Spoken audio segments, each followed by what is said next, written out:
So hello, मेरा नाम है अभिषेक और स्वागत करता हूं आप सभी का हमारे प्यारे से खूबसूरत से प्लेटफॉर्म पे जिसका नाम है जेआर कॉलेज। तो जैसा कि आपको पता है कि इस चैनल के ऊपर हम लोग ने एक नया और एक फ्रेश बैच शुरू किया हुआ था हमारे 11th और 12th स्टैंडर्ड के बच्चों के लिए, ठीक है। और अगर मैं 12th बायोलॉजी की बात करूं तो मैंने स्टार्ट कर दिया था आप लोग का 9th लेसन जिसका नाम है कंट्रोल एंड कोऑर्डिनेशन, और काफी सारे लेक्चर वीडियोस मैंने आप लोग को इस लेसन के ऊपर दे रखे हैं।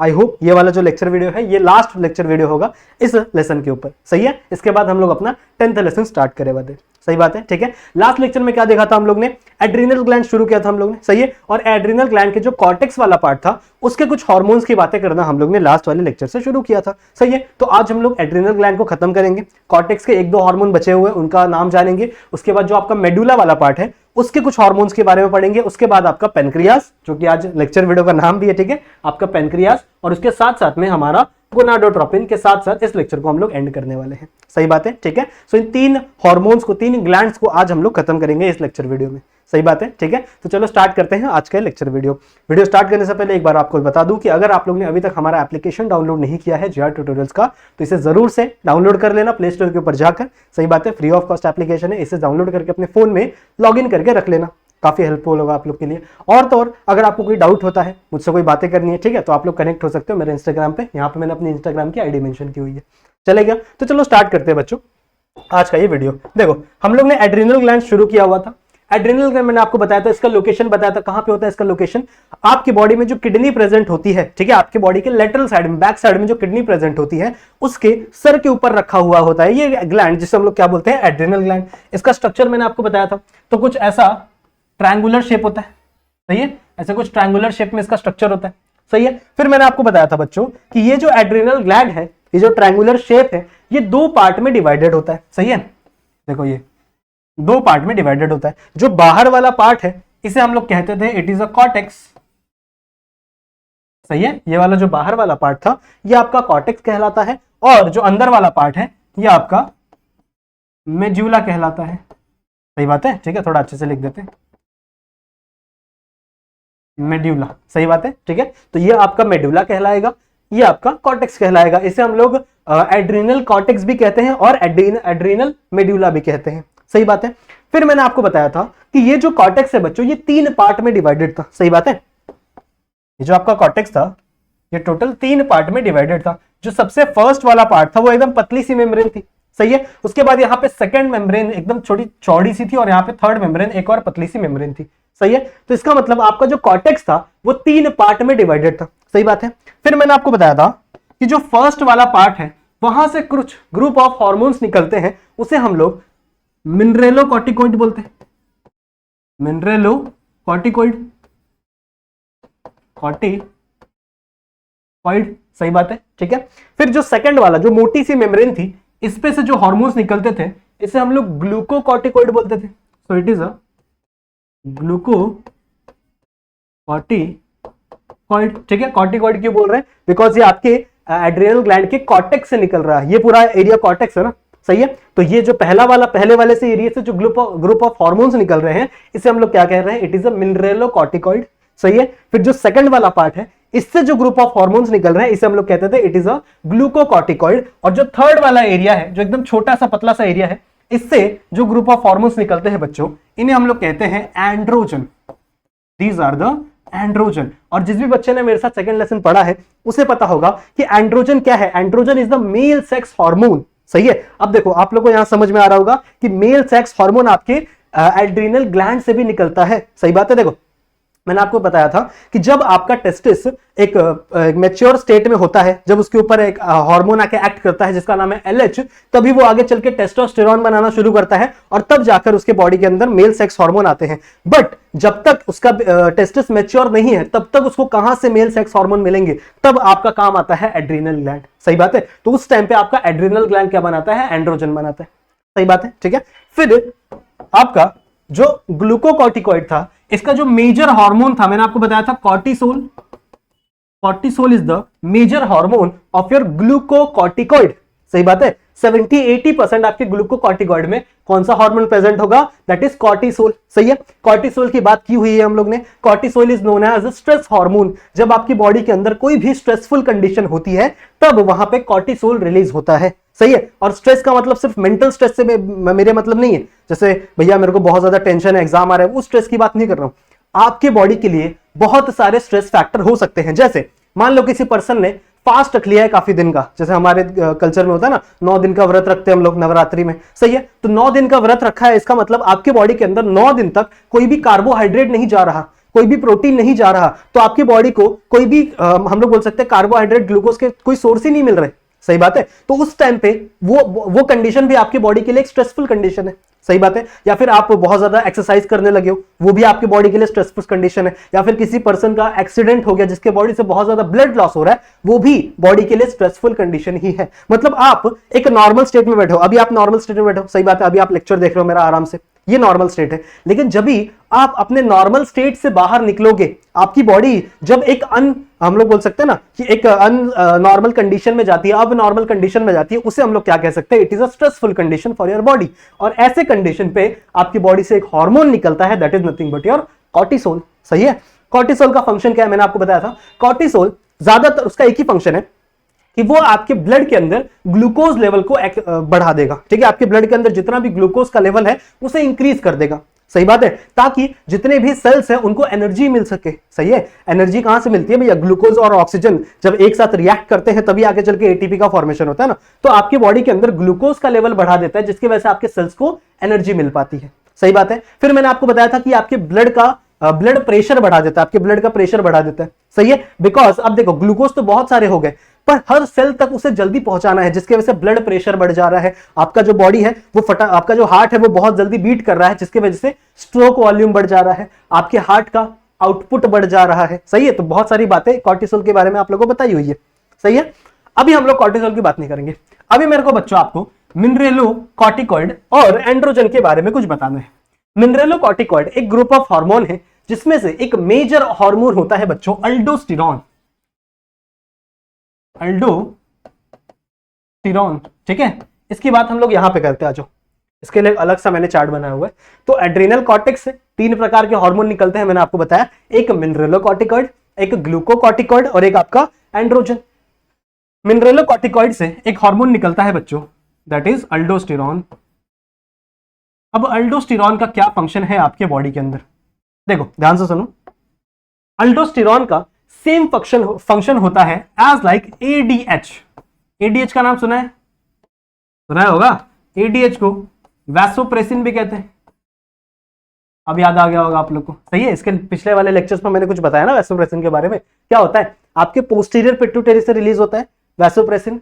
सही है, इसका फंक्शन क्या है? मैंने आपको बताया था कि जब भी आप ऐसे कंडीशन में रहोगे, जैसे मान लो आप किसी रेगिस्तान में गुम हो गए, अब आपके बॉडी के अंदर वाटर की कमी हो गई है बहुत ही ज्यादा, तो आपके बॉडी में डिहाइड्रेशन का चांस है कि नहीं? डिहाइड्रेशन का चांस है आपकी बॉडी के अंदर, मतलब वाटर लूज करने का चांस है। अब ऐसे कंडीशन में जहां पे आपकी बॉडी को पानी नहीं मिल रहा, पानी आपकी बॉडी को नहीं मिल रहा, उस टाइम पे अगर डिहाइड्रेशन हो जाए, बहुत सारा पानी लॉस हो जाए, तो आपकी बॉडी के लिए बहुत ही खतरनाक सिचुएशन हो जाएगी ना बच्चों। आपकी बॉडी के पास पानी ही नहीं रहेगा तो उसकी तो डेथ हो सकती है। सही बात है, डेथ होने के चांसेस बहुत ज्यादा बढ़ जाते हैं। तो वैसोप्रेसिन का मैंने काम आपको बताया था बच्चों कि वैसोप्रेसिन क्या करता है, आपकी बॉडी के अंदर जितने भी पानी बाहर निकलने के सोर्स है उनको कम कर देता है। जैसे यूरिन, आपका यूरिन के अंदर से जितने भी पानी निकलने वाले थे उनको वापस रीएब्जॉर्प्शन करवा देता है। सेम फंक्शन होता है बच्चों अल्डोस्टेरॉन का भी। अल्डोस्टेरॉन और एडीएच यानी आपके वैसोप्रेसिन दोनों भाई भाई है, दोनों एक ही जैसा काम करते हैं, सिमिलर सा काम करते हैं दोनों। सही बात है, ठीक है। सो अल्डोस्टेरॉन और वैसोप्रेसिन आपका सेम काम करते हैं। ऑल्सो अल्डोस्टेरॉन आपके बॉडी में हमेशा थोड़ा थोड़ा रिलीज होता ही रहता है, समझ लो। नॉर्मली देखो पानी हमारे बॉडी से यूरिन कितना निकलता है? 1.5 से 2 लीटर हर दिन की अगर मैं बात करूं, एक नॉर्मल पर्सन की बॉडी से हर दिन में 1.5 से 2 लीटर यूरिन रिलीज होता है। सही बात है, एक टाइम अपना एक दिन के अंदर। सही है, लेकिन अगर अल्डोस्टेरॉन रिलीज नहीं होता बच्चों तो आपकी बॉडी से 20 लीटर तक पानी रिमूव हो सकता था। सही है, अब 20 लीटर पानी, देखो हमारा ब्लड ही 5 लीटर होता है, तो अगर 20 लीटर पानी उसमें से रिमूव हो रहा है तो कितना आपको पानी पीना पड़ता, कितना उसमें से पानी रिमूव होता, तो बहुत ही खराब कंडीशन हो जाती है ना, जिसकी वजह से अल्डोस्टेरॉन आपके बॉडी में हमेशा रिलीज होता रहता है। सही बात है, ठीक है। तो इसका फंक्शन समझ में आ गया अल्डोस्टेरॉन का। अल्डोस्टेरॉन और वैसोप्रेसिन भाई भाई है, दोनों का फंक्शन ऑलमोस्ट सेम है। सही बात है। तो इसको मिटा दूं मैं, इसको मिटा दूं मैं, नोट कर लिया। चलो अब नेक्स्ट हम लोग बात करते हैं बच्चों एंड्रोजन की। हमारा लास्ट है एंड्रोजन। अब देखो एंड्रोजन आप लोगों को पता है, androgen is the mail sex hormone. Androgen mail sex hormone है। तो क्या सबसे पहला सवाल ये आता है कि एंड्रोजन अगर मेल सेक्स हार्मोन है तो क्या ये फीमेल में भी रिलीज होगा? फीमेल के एड्रिनल ग्लैंड से क्या एंड्रोजन रिलीज होगा? तो हाँ जरूर होगा, ठीक है। मेल में भी रिलीज होगा ये और फीमेल में भी रिलीज होगा। जब तक एक मेल की प्यूबर्टी ना आई हो और फीमेल की प्यूबर्टी ना आई हो तब तक उसके अंदर जितने भी सेकेंडरी सेक्सुअल कैरेक्टर हैं उसको बनाए रखने के लिए आपका एड्रिनल ग्लैंड से क्या रिलीज होता है? एंड्रोजन रिलीज होता है। सही बात है। तभी तो हम लोग कहते हैं ना कि हमारे अंदर सेक्सुअल डायमॉर्फिज्म है। सेक्सुअल डायमॉर्फिज्म मतलब क्या? पढ़ा होगा ना आप लोग ने, नहीं पढ़ा तो बताता हूं। सेक्सुअल डायमॉर्फिज्म मतलब हम जो लड़का है और जो लड़की है उसके अंदर कैरेक्टर्स के अंदर काफी डिफरेंस होता है। आप उसका अगर मैं मुंह पे पट्टी बांधू किसी भी पर्सन के तो आप उसे देखकर पहचान लोगे उसकी बॉडी स्ट्रक्चर से कि हाँ ये बंदा लड़का है या लड़की है। सही बात है। इस फिनोमिना को हम लोग क्या बोलते हैं? Sexual dimorphism. सही है। तो इनके अंदर भी सेक्सुअल डायमॉर्फिज्म होती है बिकॉज ऑफ दिस एंड्रोजन। अब मेल के अंदर तो एंड्रोजन काम करता है, पर फीमेल में क्या होता है? फीमेल के अंदर पता है फीमेल क्या करती है? फीमेल इस एंड्रोजन को कन्वर्ट कर देती है बच्चों ईस्ट्रोजन में। जितना भी एंड्रोजन होता है उसे कन्वर्ट कर देती है किसके अंदर? ईस्ट्रोजन के अंदर। सही बात है, ठीक है। तो जितना भी एंड्रोजन फीमेल के बॉडी से रिलीज हो रहा है, उसके एड्रिनल ग्लैंड से रिलीज हो रहा है, वो सब कुछ कन्वर्ट कर दिया जाता है किसके अंदर? ईस्ट्रोजन में कन्वर्ट कर दिया जाता है, जिसकी वजह से एक फीमेल की सेकेंडरी सेक्सुअल कैरेक्टर दिख पाते हैं जब तक एक फीमेल प्यूबर्टी हिट ना करी हो। समझ में आई बात, ठीक है। देखो कभी कभी ऐसा देखा जाता है कि इस एंड्रोजन की लेवल बहुत ज्यादा बढ़ जाती है, इसकी लेवल ना काफी ज्यादा बढ़ जाती है। सही है। इसीलिए देखो बहुत सारे ऐसे बच्चे होते हैं जो 8th स्टैंडर्ड में होते हैं, 9th स्टैंडर्ड में होते हैं, फिर भी उनकी मूछें आने लगती है, दाढ़ी आने लगती है। क्यों? बिकॉज उनके एड्रिनल ग्लैंड से जो एंड्रोजन निकल रहा है उसकी कॉन्सेंट्रेशन बढ़ जाती है। सही है। कभी कभी ये फीमेल में भी देखने के लिए मिलता है, फीमेल में भी एंड्रोजन की कॉन्सेंट्रेशन बढ़ जाती है।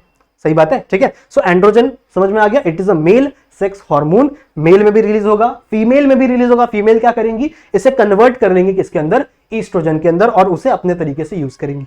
बात समझ में, ठीक है। सो हमारा कॉर्टेक्स वाले जितने भी हार्मोन है वो खत्म हो गया। अब बात करते हैं बच्चों हम लोग मेड्यूला की। मेड्यूला क्या है? आपके इस एड्रिनल ग्लैंड का ये जो सेंटर वाला पार्ट है, ये वाला पार्ट दिख रहा है, ये वाला जो पार्ट है इसे हम लोग कहते हैं इट इज अ मेड्यूला। सही है। अब मेड्यूला का क्या फंक्शन है? आ जाओ देखते हैं, आ जाओ। देखो जब लेसन स्टार्ट हुआ था तब मैंने आप लोग को एक कंडीशन, एक कहानी सुनाई थी, याद है? मैंने आपको बताया था बच्चों कि हमारे बॉडी का कंट्रोल एंड कोऑर्डिनेशन कैसे वर्क करता है। मान लो आप सड़क पर चल रहे हो, ठीक है, और आपके पीछे कोई डॉग आ जाए, आपको एकदम गुस्से में देखते हुए आपको घूर रहा है और आपके पीछे दौड़ रहा है, आपको काटने के लिए आ रहा है। उस कंडीशन में आप क्या करोगे? सही है। उस कंडीशन में या तो आप भागोगे या तो उससे लड़ोगे, ज्यादातर भागी जाओगे। सही बात है। तो उस कंडीशन में आपकी बॉडी के अंदर कौन कौन सी चीजें हो रही हैं, वही चीज मैंने आपको बताई थी, एक बार वापस सुनो। मान लो दिस इज योर ब्रेन, ये आपका ब्रेन है, ठीक है। अभी आप लोगों को पता ही है ब्रेन के बारे में, ब्रेन का ये मेडुला होता है, ये पॉन्स होता है, इसके अंदर मिड ब्रेन होता है, और ये आपका सेरिब्रम वाला पार्ट है, और सेरिब्रम के पीछे यहाँ पे सेरिबेलम वाला पार्ट है, जो अभी मैं नहीं बना रहा। सही है। अब जैसे ही वो डॉग आपके पीछे पीछे भाग रहा है, आपकी बॉडी के अंदर क्या होगा? देखो आपको एनर्जी की जरूरत है, पहली बात। अगर आपको एनर्जी नहीं मिलेगी तो आपके पास भागने की शक्ति नहीं आएगी, समझ रहे हो, ठीक है। तो आपके जो सेल्स होंगे वो फटाफट क्या करेंगे? ग्लूकोज और ऑक्सीजन मिलाकर एटीपी बनाने की शुरुआत करेंगे। सही बात है। अब उनको ग्लूकोज बनाना है, उनको ग्लूकोज चाहिए ना, ग्लूकोज चाहिए उनको एटीपी बनाने के लिए। तो उनको ग्लूकोज कौन देगा? उन्हें ग्लूकोज देगा आपका सर्कुलेटरी सिस्टम। मान लो this is the circulatory system. अब सर्कुलेटरी सिस्टम किससे रिलेटेड है? आपके हार्ट से रिलेटेड है। Suppose this is your heart. ऐसा हार्ट होता नहीं है, मुझे पता है, ठीक है, लेकिन हम लोग इमेजिन कर रहे हैं। तो मान लो ये आपका हार्ट है। अब फटाफट सर्कुलेशन करना है। मान लो ये आपके सेल्स है, यहाँ पे ये आपके सेल्स है, ठीक है। अब आपके सेल्स को फटाफट अगर सर्कुलेशन करना है तो आपके हार्ट को बहुत ही तेज बीट करना पड़ेगा ना, बहुत ही जल्दी पंप करना पड़ेगा, जिसकी वजह से सर्कुलेशन थोड़ा फास्ट हो और आपका जो ब्लड प्रेशर है वो क्या हो जाए? इंक्रीज हो जाए। सही है। तो होता क्या है बच्चों, आपके ब्रेन से जो पॉन्स वाले रीजन है ना, यहां से ऐसे कुछ न्यूरॉन्स ऐसे निकलते हैं जो यहां पे साइनैप्स करते हैं दूसरे न्यूरॉन के साथ, और वो आते हैं इस हार्ट के ऊपर। समझ रहे हो क्या होता है? आपके ब्रेन से कुछ न्यूरॉन्स निकलते हैं यहाँ पे, जो यहाँ पे आके इसके एक्सॉन प्रेजेंट है, सही है। फिर ये दूसरे के साथ साइनैप्स करेंगे और ये यहाँ पे आके इसको एक्शन देंगे, इसको बोलेंगे भैया अब तेरे को काम फटाफट करना पड़ेगा, जिसकी वजह से इसकी एक्टिविटी क्या हो जाती है, इंक्रीज हो जाती है, सही है। इसे हम लोग क्या बोलते हैं, this is the sympathetic nervous system, सही है। ये क्या है, हमारा सिंपैथेटिक नर्वस सिस्टम है, सही है। और जैसे ही आपकी कंडीशन नॉर्मल हो जाती है, मान लो वो डॉग बाजू से आपके निकल गया और उसके ओनर से जाके मिल गया, वो आपको देख के एक्साइटेड नहीं हुआ था, अपने ओनर को देख के एक्साइटेड हुआ था, तो फिर आपके ऐसे जान में जान आती है ना, आप ऐसे शांत होते हो, ठीक है। तो उस टाइम पे क्या होगा, उस टाइम पे भी यहाँ से एक दूसरा न्यूरॉन निकलता है बच्चों, यहाँ से एक दूसरा न्यूरॉन निकलता है, वो भी यहाँ पे ऐसे साइनैप्स करता है दूसरे न्यूरॉन के साथ, और ये न्यूरॉन जाके आपके हार्ट के ऊपर लगता है, जो उसे बताता है कि भैया, सिग्नल देता है कि अब आपको नॉर्मल कंडीशन करना है, नॉर्मल काम करना है, अब आपको यहाँ पे फास्ट बीट करने की जरूरत नहीं है। इसे हम लोग क्या कहते हैं, this is the para sympathetic nervous system, सही है, सही बात है। इतनी बात समझ में, ठीक है। अब यहीं पे बच्चों आपका रोल आता है किडनी का। मान लो यहाँ पे आपकी किडनी है, suppose this is your kidney, और इस किडनी के ऊपर रखा हुआ है आपका ये ट्रायंगुलर शेप में एड्रेनल ग्लैंड, ठीक है। और इस एड्रेनल ग्लैंड के बीच में क्या प्रेजेंट है, आपका मेडुला, इसी की तो बात करनी है अभी हम लोग को, ठीक है। तो जैसे ही ये मेडुला इस कंडीशन में एक्टिव होता है, तो यहाँ पे आपके ब्रेन से डायरेक्टली, आपके ब्रेन से कुछ न्यूरॉन्स डायरेक्टली एक्ट करते हैं आपके इस मेडुला वाले रीजन पे। क्या बोला मैंने, इस कंडीशन में डायरेक्टली आपका जो ब्रेन है उसके कुछ न्यूरॉन्स डायरेक्टली जाके किसके ऊपर लग जाते हैं, आपके मेडुला वाले रीजन में, और आपका मेडुला इसके इन्फ्लुएंस में एक हार्मोन को रिलीज करता है, ठीक है। इसके इन्फ्लुएंस में क्या करता है, एक हार्मोन को रिलीज करता है। This hormone is known as norepinephrine, ठीक है। इसे नॉरएपिनेफ्रिन भी कहते हैं या फिर इसे एड्रेनलिन भी कहते हैं, दोनों सेम ही चीज है, सही है। तो नॉर नहीं, एपिनेफ्रिन, सिर्फ एपिनेफ्रिन, एपिनेफ्रिन, ठीक है। या फिर इसी को हम लोग एड्रेनलिन कहते हैं, एड्रेनलिन, सही बात है, ठीक है। कौन रिलीज कर रहा है, ये आपका मेडुला वाला पोर्शन कर रहा है, मेडुलर वाला रीजन कर रहा है, और ये इसको रिलीज करता है डायरेक्टली किसके अंदर, ब्लड में, because it is a hormone. तो हार्मोन हमेशा कहां रिलीज होता है, ब्लड में रिलीज होता है ना, that's why it is endocrine system, सही है। तो यहां से एपिनेफ्रिन कहां चला जाएगा, इस ब्लड के अंदर चला जाएगा, सही है। अब ये ब्लड घूम घूम के कहां पहुंचेगा, आपके हार्ट के पास ही पहुंचेगा ना। आपकी बॉडी के अंदर जितने भी वेसल्स है, वो कहां किससे कनेक्टेड है, आपके हार्ट से कनेक्टेड है, सही है। तो ये घूमते घूमते घूमते कहां किसके पास पहुंचेगा, आपके हार्ट के पास पहुंचेगा। अब ये एड्रेनलिन जैसे इस हार्ट के पास पहुंचेगा, ये वापस क्या करेगा, इसके फंक्शन को बढ़ा देगा, सही है। ये वाले कंडीशन पे इमेजिन करो, जब कुत्ता आपके पीछे भाग रहा था, वो डॉग आपके पीछे भाग रहा था, तो उस कंडीशन पे यहां से एड्रेनलिन या फिर एपिनेफ्रिन भी रिलीज होगा, और ये जाके क्या करेगा, इसके एक्शन को और बढ़ा देगा। समझ में आई बात, ठीक है। तो ये कौन रिलीज कर रहा है, ये मेडुला रिलीज कर रहा है, किसके इन्फ्लुएंस में, आपके हार्ट के इन्फ्लुएंस में। समझ में आई बात, ठीक है। आपके हार्ट के इन्फ्लुएंस में कौन रिलीज कर रहा है, ये मेडुला रिलीज कर रहा है। तो क्या मैं कह सकता हूं कि इसका ये जो इतने वाले हार्मोन है, देखो ये वाला हार्मोन काम ये कर रहा है, क्या मैं कह सकता हूं, क्या समझ में आई बात। देखो यहां से एक न्यूरॉन निकलता था, वो यहां पे साइनैप्स करता था, और उससे दूसरा न्यूरॉन क्या करता था, यहां से अपने एक्शन रिलीज करता था। ये भी जो हार्मोन रिलीज कर रहा है ना, वो भी क्या है, एड्रेनलिन ही है, एड्रेनलिन ही है, दोनों सेम हार्मोन है, ठीक है। ये भी एड्रेनलिन ही रिलीज कर रहा है। तो क्या मैं कह सकता हूं कि ये वाला जो हार्मोन है, ये वाला जो कंडीशन है, वो ये प्ले कर रहा है, सही बात है। क्योंकि सेम देखो, यहां से एक हार्मोन, एक न्यूरॉन यहां से आ रहा है, एक न्यूरॉन इसके पास यहां से आ रहा है, ये यहां से क्या रिलीज कर रहा है, एड्रेनलिन यहां पे रिलीज कर रहा है, ये डायरेक्टली क्या कर दे रहा है, ब्लड में एड्रेनलिन रिलीज करता है। तो इसका काम क्या है, एपिनेफ्रिन या फिर एड्रेनलिन रिलीज करना। और ये एक और हार्मोन रिलीज करता है बच्चों, जिसे हम लोग नॉर एड्रेनलिन बोलते हैं, जो मैंने पहले बता दिया था ना गलती से, नॉर एड्रेनलिन, ठीक है। अब नॉर एड्रेनलिन का भी काम एड्रेनलिन की तरह सेम होता है। बहुत सारे बच्चों को लगता है कि इसके नाम के आगे नॉर लग गया है तो इसका जो काम है वो ऑपोजिट होगा, ऐसा नहीं है। दोनों भाई भाई हैं, ठीक है, दोनों के एक दूसरे के भाई भाई हैं। ये भी वही काम करेगा, एड्रेनलिन भी एक्शन करेगा, ठीक है, और ये भी एक्शन करेगा। अच्छा, इसे हम लोग कहते हैं दिस इज अ फाइट, ये जो हार्मोन है फाइट फ्लाइट हार्मोन है, ठीक है। फाइट फ्लाइट और फ्राइट, 3F बोलते हैं ना इसको, 3F, तो फाइट फ्लाइट और फ्राइट। मतलब क्या है, इस हार्मोन के रिलीज करने में, आप कुत्ता आपके सामने दौड़ दौड़ के आ रहा है, या तो आप उससे लड़ो, या तो भग जाओ या तो डर जाओ, समझ रहे हो, ठीक है। फाइट, फ्लाइट और फ्राइट, मतलब मैं डर गया भाई, मैं फ्राइट हो गया, समझ रहे हो, डर डर जाना। सो 3F किसका एक्शन है, ये एड्रेनलिन का एक्शन है, समझ में आई बात। और एड्रेनलिन आपका जो लॉन्ग टर्म मेमोरी है ना, इसको भी बूस्ट, इसको भी इन्फ्लुएंस करता है, बूस्ट नहीं, इसको इन्फ्लुएंस करता है, जिसकी वजह से जिस भी कंडीशन में आपकी बॉडी से एड्रेनलिन रिलीज हो रहा होगा, वो कंडीशन आपके ब्रेन को हमेशा याद रहेगी, लाइफ लॉन्ग याद रहेगी। क्यों? बिकॉज ये जाके एक्ट करता है आपके लॉन्ग टर्म मेमोरी पर, समझ में आ रही बात, जिसके वजह से आपको वो चीजें हमेशा याद रहेंगी, सही है। तो जब भी आपके बॉडी, आपको कोई डर वाला माहौल हुआ होगा, आप कभी डरे रहोगे, समझ, किसी भी चीज से, या फिर आपने कभी अपने मम्मी पापा से मार खाई होगी, सही है, तो वो भी चीज आपको हमेशा याद रहेगी because of this adrenaline function, समझ में आई बात, ठीक है। तो ये एड्रेनलिन और नॉर एड्रेनलिन रिलीज होता है कहां से, मेडुला से। किसके मेडुला से? एड्रीनल ग्लैंड के। समझ में आई बात, इतनी बात समझ में आ गई, ठीक है। सो आपका एड्रीनल ग्लैंड वाला टॉपिक यहां पर खत्म हो गया, ठीक है। एड्रीनल ग्लैंड पूरा का पूरा यहां पर फिनिश हो गया है, समझ में आई बात, ठीक है। आ जाओ नेक्स्ट शुरू करते हैं। नेक्स्ट बात करनी है बच्चों हम लोग को पेनक्रियास के बारे में। आप थोड़ा यहां से थोड़ा हम लोग फास्ट फास्ट जाएंगे, ठीक है। पेनक्रियास के बारे में शुरू करते हैं। पेनक्रियास कहां प्रेजेंट होते हैं, इसका लोकेशन पता होना चाहिए आप लोग को। मान लो दिस इज योर स्टमक, ये आपका स्टमक है, ठीक है। थोड़ा इसको अच्छे से बनाते हैं। मान लो दिस इज योर स्टमक।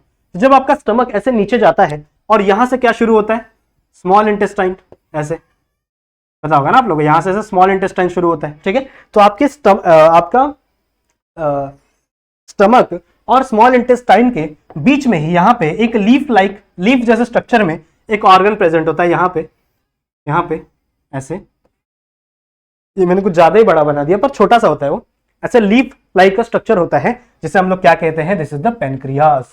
समझ में आई बात, ठीक है। इन्हें हम लोग क्या बोलते हैं, पेनक्रियास। अब इस पेनक्रियास के अंदर बच्चों कुछ सेल्स होते हैं जो कुछ हार्मोन्स को रिलीज करते हैं, कुछ ग्रुप ऑफ हार्मोन्स को रिलीज करते हैं, पर अभी हम लोग इंसुलिन के बारे में ही बात करेंगे। देखो पिछले वाले कुछ लेक्चर्स में मैंने आपको बताया था कि जितने भी हार्मोन्स है हमारे बॉडी में, ज्यादातर जो जितने भी हार्मोन्स है वो आपके पिट्यूटरी से इन्फ्लुएंस रहते हैं, सही बात है। आपके बॉडी में जितने भी हार्मोन्स हैं ऑलमोस्ट वो सारे के सारे किसके द्वारा इन्फ्लुएंस किए गए हैं, आपके पिट्यूटरी ग्लैंड से इन्फ्लुएंस किए गए हैं। आपका पिट्यूटरी ग्लैंड सबको कंट्रोल करके रखता है, चाहे वो आपका थायराइड ग्लैंड हो, चाहे आपके वो गोनाड्स हो, मतलब ऑलमोस्ट जितने भी है वो सब कौन कंट्रोल करता है, आपका पिट्यूटरी कंट्रोल करता है। पर जो आपका पेनक्रियास है, पेनक्रियास से निकलने वाले जो हार्मोन है बच्चों, वो पिट्यूटरी कंट्रोल नहीं करता, ठीक है। पिट्यूटरी इनके द्वारा कंट्रोल नहीं किया जाता, तो वो उसे कौन कंट्रोल करता है, आपके ब्लड का शुगर लेवल, ठीक है। आपके ब्लड में अगर शुगर लेवल ज्यादा है या कम है तो उसे मेंटेन करने का काम कौन करेंगे, आपके पेनक्रियास के हार्मोन करेंगे। याद है जैसे पैराथायराइड ग्लैंड था, मैंने आप लोगों को पढ़ाया था ना, तो पैराथायराइड ग्लैंड को कौन कंट्रोल करता था, जो ब्लड में कैल्शियम का लेवल कंट्रोल करता था। अगर ब्लड में कैल्शियम का लेवल ज्यादा हो गया तो मैंने आपको बताया था ना, वहां से कुछ अलग हार्मोन रिलीज होते थे, सही है। और उसके बाद अगर ब्लड में कैल्शियम का लेवल कम हो गया तो कुछ अलग हार्मोन रिलीज होते थे, जो क्या करते थे, मेंटेन करके रखते थे ब्लड का शुगर लेवल। सिमिलरली आपका जो पेनक्रियाज है बच्चों, ये शुगर लेवल नहीं, कैल्शियम का लेवल वहां पे पैराथायराइड ग्लैंड में। पर अगर मैं पेनक्रियाज की बात करूं तो पेनक्रियाज से कुछ हार्मोन्स रिलीज होते हैं बच्चों, वो आपके ब्लड का शुगर लेवल मेंटेन करते हैं। समझ रहे हो, आपके ब्लड का शुगर लेवल मेंटेन करते हैं। समझ में आई बात, ठीक है। समझ में आई बात। मान लो आपने दिवाली का टाइम था, दिवाली के टाइम पे आपने बहुत सारी मिठाइयां खा ली, तो मिठाई खाने के बाद आपके ब्लड का शुगर लेवल एकदम से बढ़ गया, समझ में आई बात, ठीक है। तो उस शुगर लेवल को मेंटेन करने का काम करेंगे आपके पेनक्रियाज। अब पेनक्रियाज से कुछ हार्मोन रिलीज होते हैं। मेन हम लोग को पढ़ना है बच्चों इंसुलिन के बारे में। इंसुलिन की कहानी हम लोग को सुननी है कि इंसुलिन क्या करेंगे हमारे ब्लड के अंदर, ठीक है।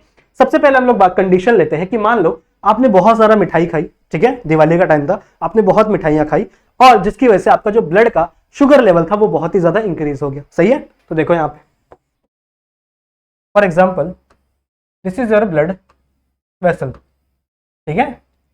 यहाँ पे आपका स्टमक है, ये आपका स्टमक है, ठीक है। और इस स्टमक के नीचे जस्ट यहाँ पे क्या प्रेजेंट है, पेनक्रियाज, सही बात है। यहाँ पे मैं एक और चीज बना रहा हूँ, यहाँ बना रहा हूँ लंग, आपका सॉरी लिवर बना रहा हूँ, because it is very important, समझेगा आप लोग क्यों। मान लो यहाँ पे बहुत ही ज्यादा आप लोग ने शुगर खाया और यहाँ पे मान लो बहुत सारी मिठाइयाँ यहाँ पे आ गई आपके स्टमक में बहुत सारी मिठाइयाँ आ गई क्योंकि आपने मिठाई खाई है।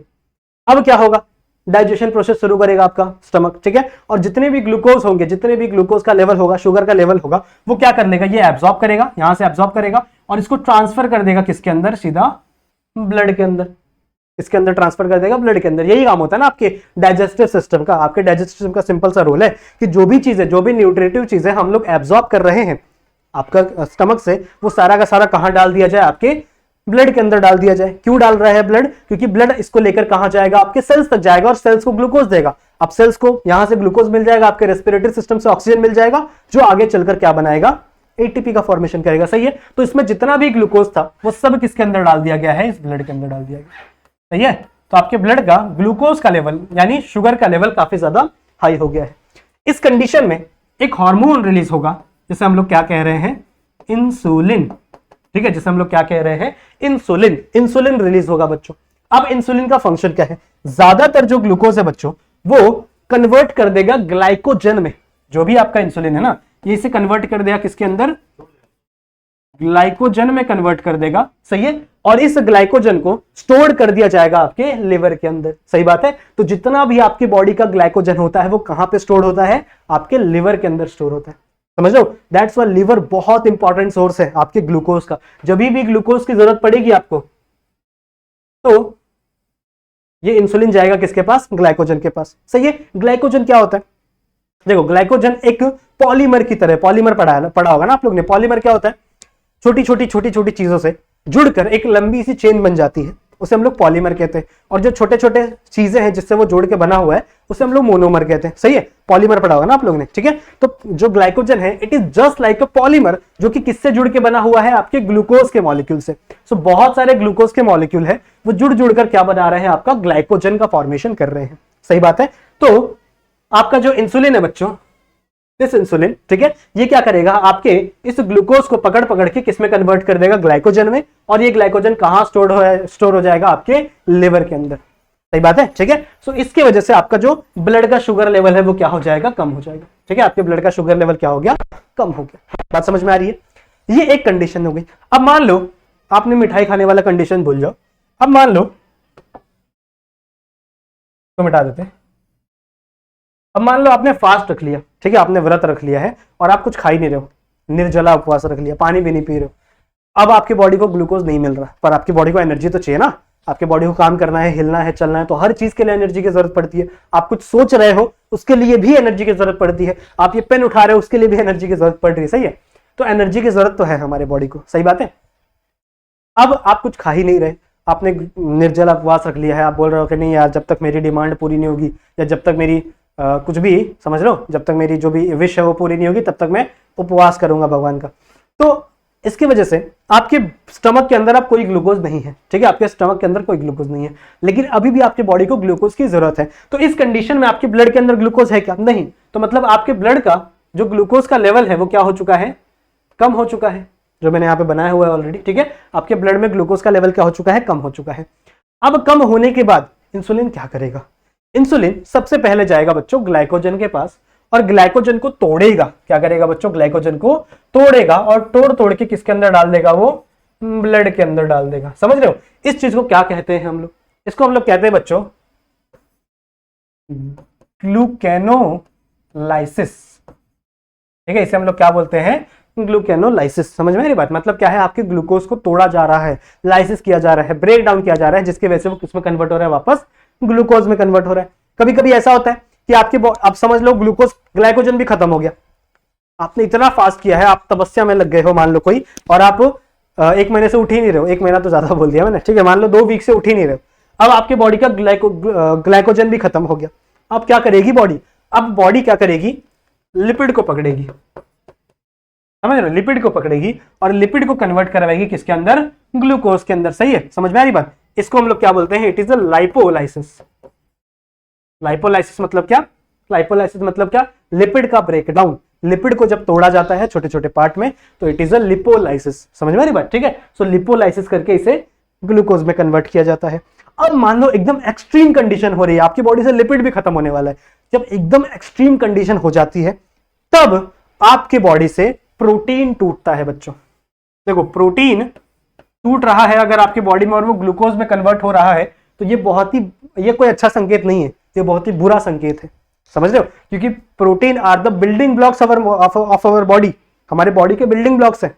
अगर यही टूटने लगेंगे तो आपके मसल्स लॉस होने लगेंगी, आपका स्केलेटल मसल लॉस होने लगेगा, समझ रहे हो।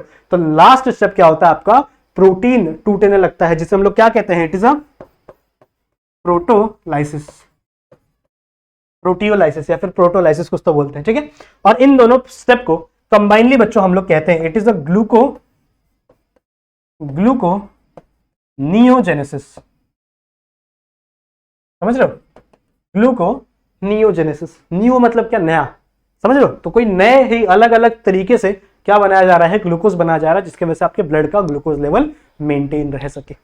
सही बात है, समझ में आई बात, ठीक है। सो आई होप आप लोग को इंसुलिन का रोल समझ में आ गया। अब बच्चों एक बीमारी होती है जिसे हम लोग डायबिटीज कहते हैं। डायबिटीज कई सारे टाइप्स की होती है, बट हम लोग बेसिकली डायबिटीज की बात करेंगे। डायबिटीज में होता क्या है, देखो बहुत सारे लोग को आप लोग ने सुना होगा, बोलते होंगे कि यार ज्यादा मीठा मत खाया करो, डायबिटीज हो जाएगी। सही बात है, ज्यादा मीठा नहीं खाना चाहिए, पर यह सही बात नहीं है कि ज्यादा मीठा खाने से डायबिटीज हो जाती है। क्योंकि देखो डायबिटीज किसकी वजह से होती है, अगर आपके बॉडी के अंदर इंसुलिन रिलीज नहीं होगा तो डायबिटीज होगी, सही है।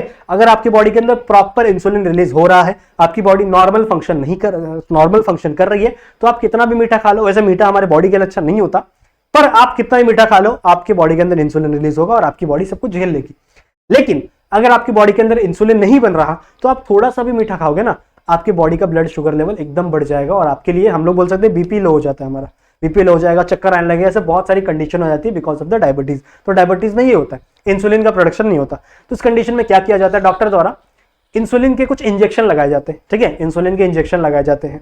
पहले क्या होता था, जो इंसुलिन के इंजेक्शन है ना, वो दूसरे एनिमल से मार के निकाला जाता था, दूसरे एनिमल्स को ऐसे काटा जाता था और उनके बॉडी से, उनके पेनक्रियास से इंसुलिन निचोड़ के इंजेक्शन में भर भर के बेचा जाता था, सही है। हॉर्स जो होते हैं उनके पेनक्रियास को काटा जाता था, जो काउज होते हैं उनको काट के उनके पेनक्रियास से इंसुलिन निकाला जाता था, जो पिग्स होते हैं उनको काट के उनके इंसुलिन से, उनके पेनक्रियास से इंसुलिन निकाला जाता था, समझ रहे हो, ठीक है। जो ये होते हैं पिग्स होते हैं, अगर पिग का इंसुलिन निकाला जा रहा है तो उसे पॉर्काइन इंसुलिन बोलते हैं, अगर काऊ से इंसुलिन निकाला जाता है उसे बोवाइन इंसुलिन बोलते हैं। लेकिन ये इंसुलिन ना हमारे लिए कुछ मतलब कह सकते हैं हमारा काम तो करते थे, पर इसकी वजह से बहुत सारे एलर्जिक इफेक्ट देखने के लिए मिलते थे लोगों के बॉडी के ऊपर। ऐसा क्यों, क्योंकि देखो वो इंसुलिन हमारे बॉडी के नहीं है, वो किसी स्पेसिफिक एनिमल के बॉडी के। तो अगर आप उसे हमारे बॉडी के अंदर डालोगे तो उससे बहुत ही ज्यादा एलर्जिक रिएक्शन आप लोगों को देखने के लिए मिल सकते हैं, जिसके वजह से एक हम लोग कह सकते हैं एक टेक्नोलॉजी डेवलप हुई जिसे हम लोग कहते हैं बायोटेक्नोलॉजी, जो आप लोग पढ़ोगे आगे चल के लेसन में। With the help of biotechnology हम लोग ह्यूमन के ही इंसुलिन, हमारा ही इंसुलिन किसी दूसरे एनिमल के बॉडी में बना सकते हैं, सही बात है। फिर उसे मार मार कर हम लोग निकाले। देखो इंसान है ही ऐसे, ठीक है, इंसान सिर्फ अपने मतलब की बातें करते हैं, इंसान सिर्फ अपना ही वेलफेयर देखते हैं, ह्यूमन वेलफेयर हम लोग बोलते हैं ना, ह्यूमन वेलफेयर क्या है, मतलब इसका मतलब कि हम किसी को भी मारो किसी को भी काटो, बस इंसान का फायदा होना चाहिए, समझ रहे हो, ठीक है। जिसकी वजह से नेचर का हम लोग कह सकते हैं नेचर का डेवलपमेंट नहीं हो पा रहा है, नेचर का जो इफेक्ट है, नेचर का जो डिग्रेडेशन है वो बहुत ही ज़्यादा हाई लेवल पर चला जा चुका है, समझ में आ रही बात, ठीक है। सो आई होप आप लोगों को ये समझ में आ गया होगा, इंसुलिन की बातें समझ में आई बच्चों, समझ में आई। चलो अब नेक्स्ट चलते हैं, नेक्स्ट ग्लैंड के ऊपर, और लास्ट ग्लैंड है बच्चों, दिस इज अवर गोनाडोट्रोपिन, ठीक है, गोनाडोट्रोपिन। अब देखो हम लोग ने शुरू से शुरू किया था, सबसे पहला हमारा हाइपोथैलेमस, उसके बाद क्या था हमारे पिट्यूटरी ग्लैंड, दोनों एक ही साथ थे, फिर पीनियल ग्लैंड था, पीनियल ग्लैंड मैंने आपको बताया था ना, मेलाटोनिन रिलीज करता है पीनियल ग्लैंड, सही बात है। फिर हम लोग किसके ऊपर आए थे, हमारे आपका यहाँ पे प्रेजेंट होता ना थायराइड ग्लैंड, थायराइड ग्लैंड के पीछे पैराथायराइड ग्लैंड, सही बात है। फिर हम लोग आए थे एड्रिनल ग्लैंड पे, और अभी हम लोग बात करें किसकी, पेनक्रियास की बात की, और इसके बाद हम लोग बात कर रहे हैं गोनाडोट्रोपिन्स की। So what are the gonadotropins, gonadotropins कौन रिलीज करता है, गोनाडोट्रोपिन्स बच्चों रिलीज करते हैं आपके पिट्यूटरी ग्लैंड, सही है, सही है, सही है, ध्यान से सुनो क्या होता है। मान लो this is the hypothalamus, this is the hypothalamus, सही बात है, ठीक है। हाइपोथैलेमस से ही रिलीज होता है, दैट इज योर GnRH, ठीक है, क्या रिलीज होता है, GnRH, what is the full form, gonadotropin releasing hormone, सही बात है, gonadotropin releasing hormone, it is a releasing hormone, तो कहां से रिलीज होगा ये, हाइपोथैलेमस से, बात की हुई हम लोग ने, सही है। अब ये जाके बच्चों इन्फ्लुएंस करेंगे, ये जो है ना ये जाके इन्फ्लुएंस करेंगे आपके पिट्यूटरी ग्लैंड को,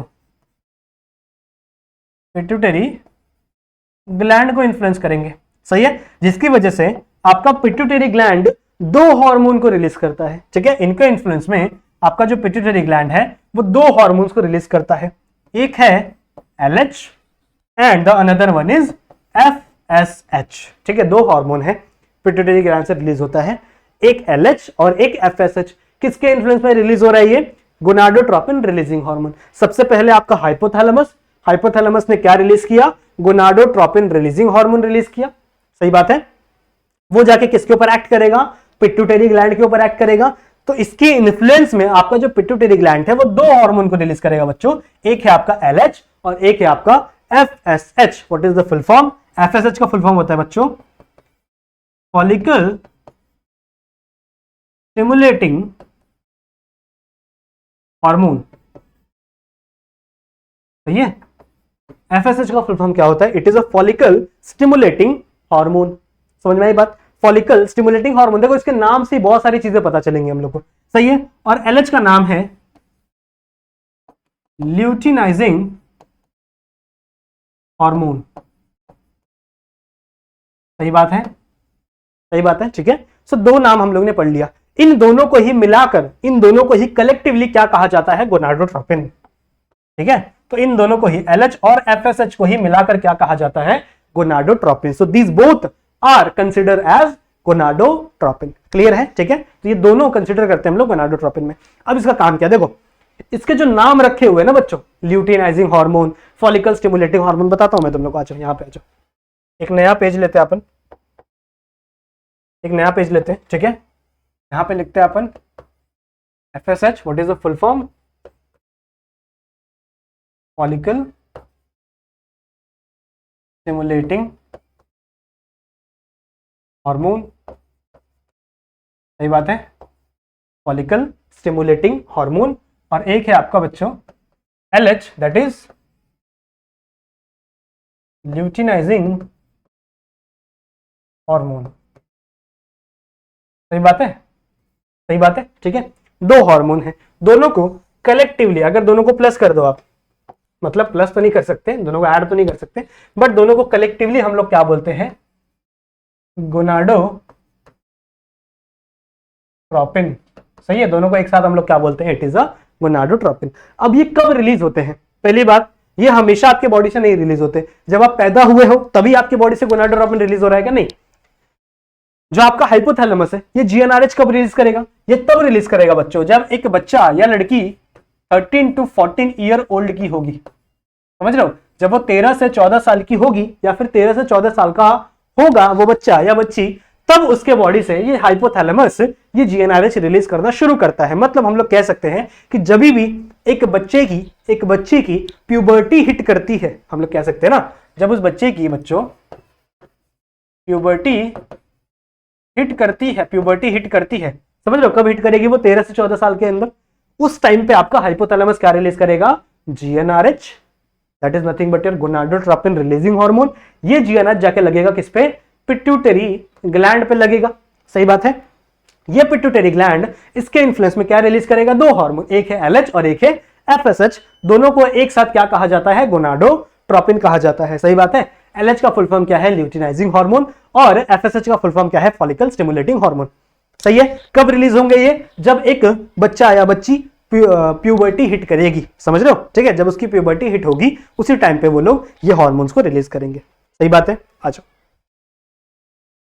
आ जाओ।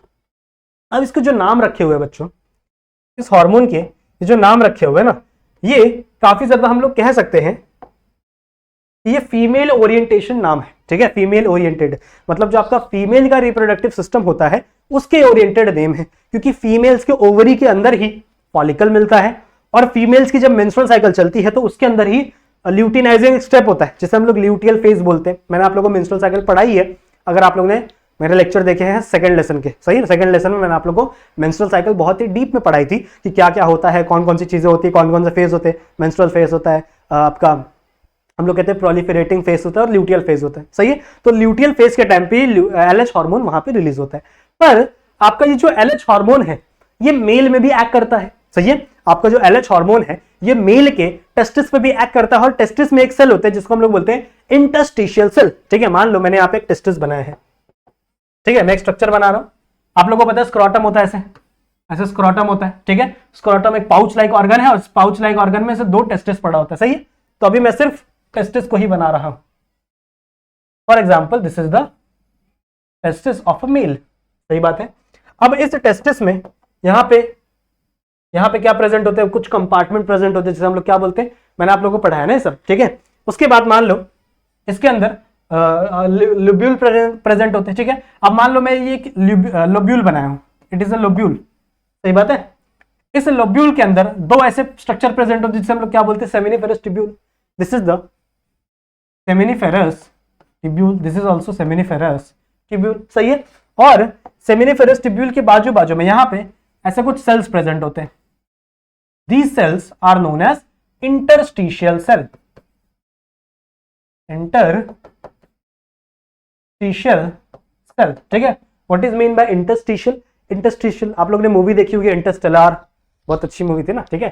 तो क्रिस्टोफर नोलन की मूवी थी, याद है मेरे को। इंटरस्टिशियल वर्ड का मतलब होता है कहीं भी, ठीक है। इंटरस्टिशियल मतलब कहीं भी कुछ भी सेल्स पड़े हुए हैं, किसी भी रैंडम जगह पे कोई भी सेल्स पड़े हुए, ऐसा नहीं कि उनका कोई लोकेशन है भैया यही प्रेजेंट होंगे वहीं प्रेजेंट होंगे, कहीं भी प्रेजेंट हो सकते हैं। तो जो भी चीज कहीं भी प्रेजेंट हो उसको हम लोग इंटरस्टिशियल बोल देते हैं। So these cell are interstitial. इनका एक और नाम है, इन्हें हम लोग प्यार से लेडिग सेल भी कहते हैं।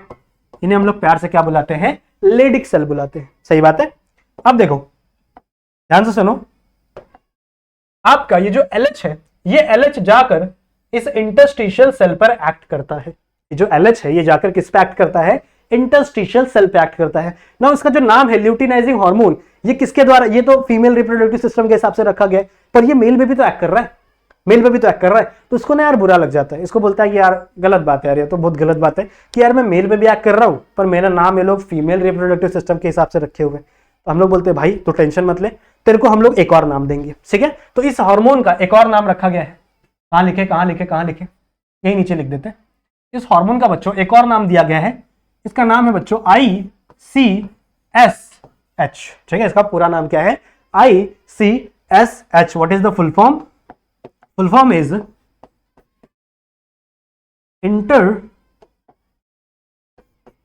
Interstitial cell stimulating hormone,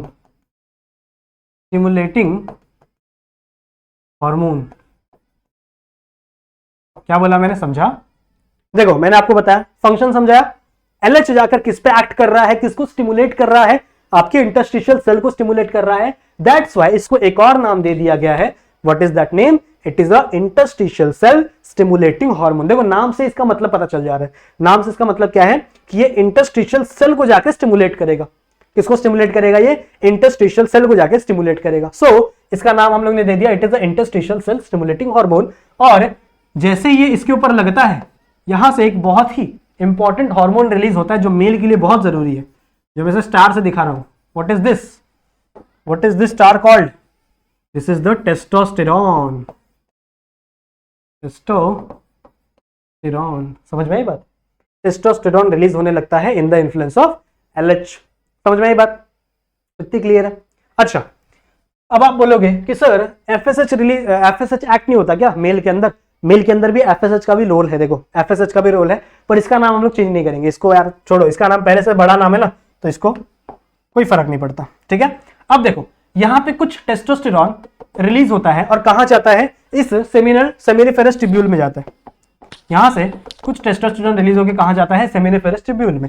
seminiferous tubule में बच्चों यहां पे ऐसे कुछ सेल्स पड़े होते हैं, यहां पे ऐसे कुछ ऐसे सेल्स पड़े होते हैं, सही है। इनको ऐसे नहीं बनाना चाहिए, छोटे होते काफी है, इस तरीके से ऐसे। क्या नाम है इनका? यहां पे प्रेजेंट होंगे, समझ रहे हो? ठीक है, यहां पे भी कुछ ऐसे सेल्स प्रेजेंट होंगे। ये टेस्टोस्टेरॉन जाकर इन सेल्स के ऊपर एक्ट करेगा और इनकी डेवलपमेंट शुरू करवाएगा, सही है। These cells are known as spermatogonium. Gonium. ठीक है, ये स्पर्म के प्रिकर्सर है, जो स्पर्म बनता है ना मेल के अंदर, उसके प्रिकर्सर है, तो इनसे ही आगे चलकर स्पर्म बनता है। ये हम लोग ने थर्ड चैप्टर में आगे इस बात की हुई है, पूरा स्पर्म का कैसे फॉर्मेशन होता है वो थर्ड वाले चैप्टर में देख लेना। ठीक है, अभी हम लोग ने क्या पढ़ा कि यही आगे चलकर स्पर्म का फॉर्मेशन करवाते। These cell are known as spermatogonium and these cell are stem cells. कौन से सेल्स होते हैं ये? These are the stem cells. समझ में आई बात? ठीक है, मतलब ये हम लोग बोल सकते हैं कि जितना बार चाहे उतना बार डिवाइड हो सकते हैं। समझ रहे हो? Unlimited number of time division हो सकता है इनका, because they are stem sales.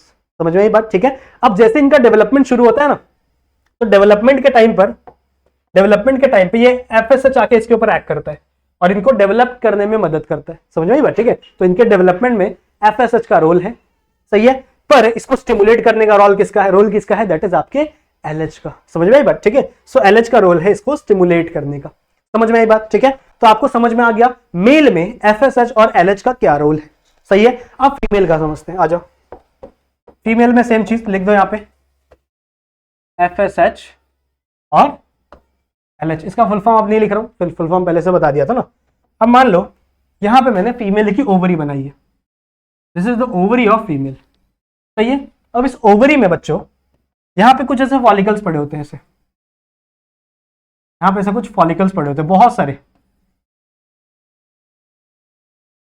ऐसे कुछ फॉलिकल्स पड़े होते हैं। ठीक है, इन फॉलिकल्स पे देखो, इनका नाम क्या है? These are the follicles. कौन से फॉलिकल है? प्राइमरी फॉलिकल है। सही है, इन फॉलिकल्स पर एक्ट कौन सा सेल करेगा, कौन सा हार्मोन करेगा? क्या लगता है नाम से? ये करेगा ना, इसका फुल फॉर्म ही क्या है, इसका नाम ही क्या है बच्चों? Follicle stimulating hormone. सही बात है, उसका नाम पहले हम लोग ने क्या रखा था? इंटरस्टिशियल सेल स्टिमुलेटिंग हार्मोन, जिसके वजह से वो इंटरस्टिशियल सेल को स्टिमुलेट करता था। इसका नाम क्या है? It is a follicle stimulating hormone. That's why ये जाके एक्ट करता है किसके ऊपर? इस फॉलिकल्स के ऊपर, और इस फॉलिकल का डेवलपमेंट शुरू करवाता है। सही है, तो सबसे पहले प्राइमरी फॉलिकल बनेगा, फिर प्राइमरी से सेकेंडरी फॉलिकल बनेगा, सेकेंडरी से टर्शरी बनता है, टर्शरी से ग्रेफाइन फॉलिकल बनता है। तो मान लो ये मैंने एक बड़ा सा ग्रेफाइन फॉलिकल बना दिया, this is the, suppose this is the graphene follicle. ठीक है, सपोज ये मैंने ग्रेफाइन फॉलिकल बना दिया। सही है, लेट मी मेक इट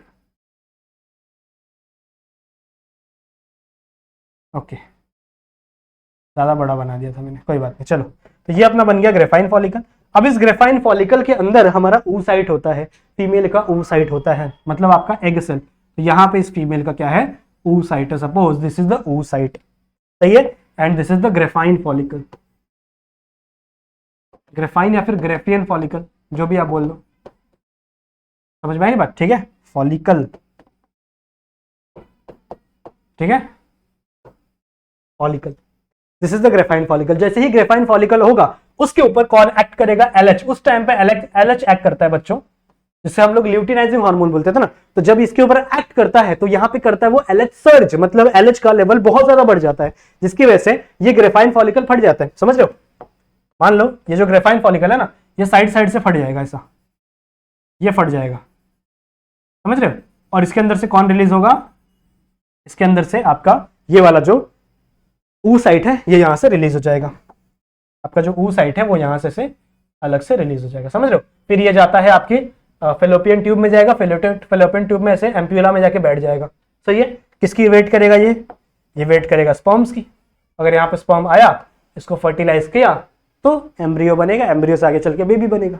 समझ रहे हो? ठीक है, तो this is the use of gonadotropin. यहाँ पे आपका गोनाडोट्रोपिन बच्चों खत्म होता है, और इसी के साथ साथ ये लेसन भी खत्म होता है आपका। ठीक है, आई नो बहुत ही लंबा चला गया था ये लेसन, 13 लेक्चर लग गए इसको बनाने में, पर कोई बात नहीं। आई होप आप लोग को हर एक चीज अच्छे से समझ में आई होगी इस पूरे के पूरे लेसन की। ब्रेन के पार्ट से लेकर, ब्रेन का हर एक पार्ट बताया था मैंने आप लोग को, रिफ्लेक्स सेक्शन पढ़ाया था, डीपोलराइजेशन, रिपोलराइजेशन, सब कुछ एकदम अच्छे से मैंने आपको पढ़ाया है, ताकि आप लोग को हर एक चीज समझ में आ जाएगी।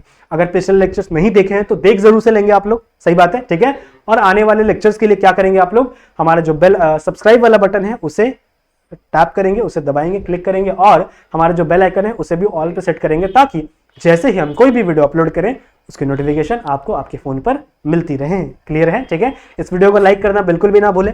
मिलते हैं आपसे अगले लेक्चर में, जहां पे एक हम नया लेसन की शुरुआत करेंगे। तब तक के लिए पढ़ते रहिए, कीप स्टडिंग।